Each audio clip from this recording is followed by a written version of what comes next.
ஊர்வலம் வந்தபோது பிரபஞ்ச பாடல்கள் பாடுவதில் வடகலை தென்கலை மோதல்.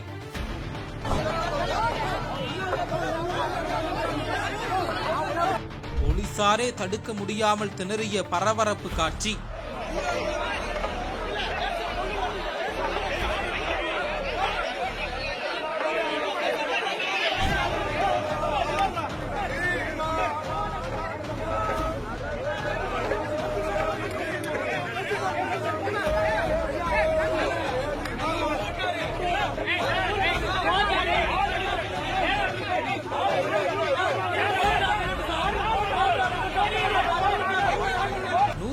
வைணவ திவ்ய தேசங்களில் ஒன்றாக காஞ்சிபுரம் வரதராஜ பெருமாள் கோவில் திகழ்கிறது. இந்த நிலையில் வரதராஜ பெருமாள் ஊர்வலம் நடந்து கொண்டிருந்த போது வடகலை தென்கலை பிரிவினர்களிடையே எப்போதும் போல வாக்குவாதம் ஏற்பட்டது. ஒரு பிரிவினர் காவல்துறையினரிடம் தள்ளுமுள்ளில் ஈடுபட்டனர். சுமார் 4 மணி நேரமாக தள்ளுமுள்ளு பிரச்சனை தொடர்ந்தது. இதனால் அங்கு வந்திருந்த பக்தர்கள் மத்தியிலும் உள்ளூர் மக்கள் மத்தியிலும் மிகுந்த பரபரப்பு நிலவியது. ஆண்டுக்கு ஒருமுறை நடைபெறும் பாரிவேட்டை திருவிழாவில் காஞ்சிபுரம், வாலாஜாபாத், செங்கல்பட்டு, ஸ்ரீபெரும்புதூர், உத்திரமேரூர் மற்றும் பல்வேறு ஊர்களைச் சேர்ந்த பக்தர்கள் சாமி தரிசனம் செய்ய வந்திருந்தனர். அவர்கள் வடகலை தென்கலை என இரு பிரிவினரும் மோதிக்கொள்ளும் காட்சியை கண்டு இந்த பிரச்சனையை வரதராஜ பெருமாள் வந்தால் கூட முடிக்க இயலாது என வேதனையுடன் கூறி சென்றதாக கூறப்படுகிறது. தற்போது இந்த சம்பவம் தொடர்பான வீடியோ இணையதளத்தில் வைரலாகி பரபரப்பை ஏற்படுத்தியுள்ளது. நீண்ட நேர தாமதத்துக்கு பிறகு பழைய சீவரம் மலை மீது எழுந்தருளிய வரதராஜ பெருமாளுக்கு சிறப்பு திருமஞ்சனம், அபிஷேக ஆராதனைகள் நடத்தப்பட்டு சிறப்பு அலங்காரத்தில் மலையிலிருந்து உய்யாரமாக இறக்கப்பட்டார்.